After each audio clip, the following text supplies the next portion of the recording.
A wave of unrest and turmoil driven by economic challenges and inequality is sweeping through Latin America. Could the region be facing another lost decade? Hello, I'm Anand Naidu, and this is The Heat.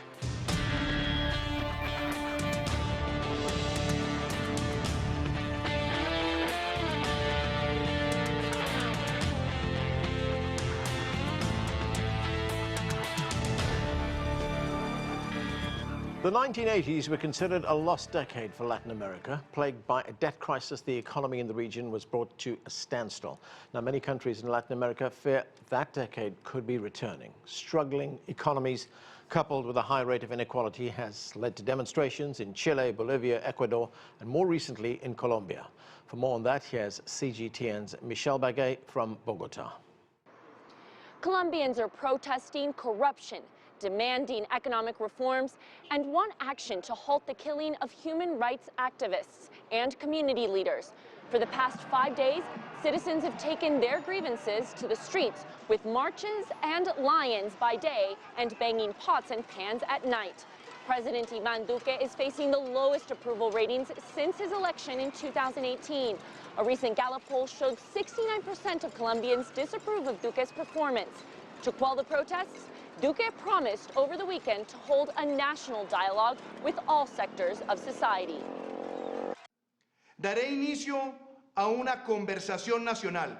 I will launch a national conversation to strengthen the current social policy agenda, working in a united way with medium and long-term vision, which will allow us to close the social gaps. That was CGTN's Begue reporting. Well, Latin America's economic outlook is not optimistic, and to talk about it, we turn to CGTN's Paulo Cabral in Sao Paulo, Brazil.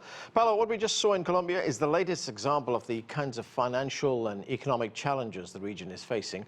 What can we expect in the near future?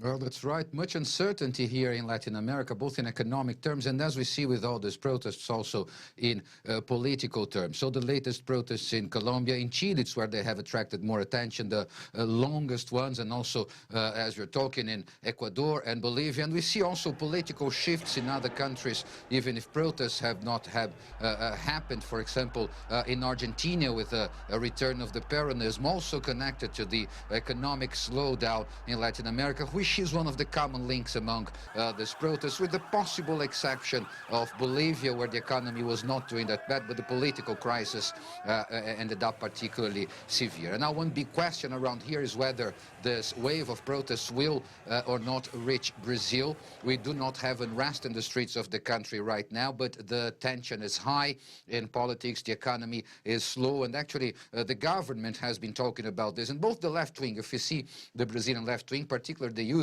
many here take Chile as an example and say we should be protesting as they are. Former President Lula da Silva has left prison recently, has been making speeches around the country, did not have much practical effect yet, but already some fear that his speeches could bring even to more polarization in Brazil, while the government of President Bolsonaro is already speaking about what they would have to do, maybe giving more power to the army and the police in case protests like those happening in Chile happen here. People close to the government have even talked about the possible need of tools used during Brazil's military rule, maybe to contain those protests if they end up happening. So in the near future of Latin America, observers looking whether these protests will continue or even spread to other countries. Of course, Paulo, the countries in Latin America are very different from one another. Chile and Bolivia, for instance, have different levels of wealth and political maturity. But does the unrest point to a common thread, a common issue?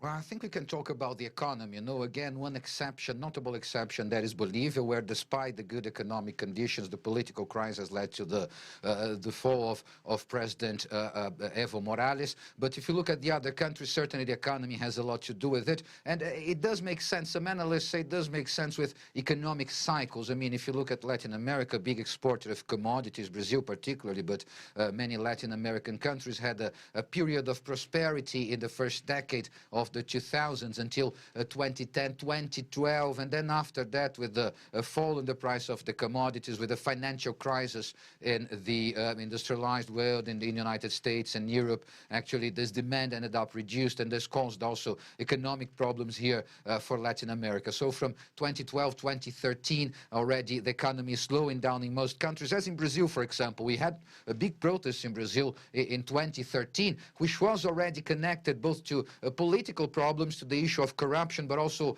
to a perception of many people here that the economic model was not working anymore. So we could see this process beginning here in Brazil in 2013. Some could say that the impeachment of President Dilma Rousseff and the election of Jair Bolsonaro are also within this same framework of economic disappointment, of economic slowdown, and possibly this protest that we see now are still a reflection of all these economic problems that have begun a few years, 6, 7 years ago, and that have not yet been sorted, solved by the governments or the business communities here in the region. Thanks, Paulo. CGTN's Paulo Cabral reporting there. We have a lot to discuss.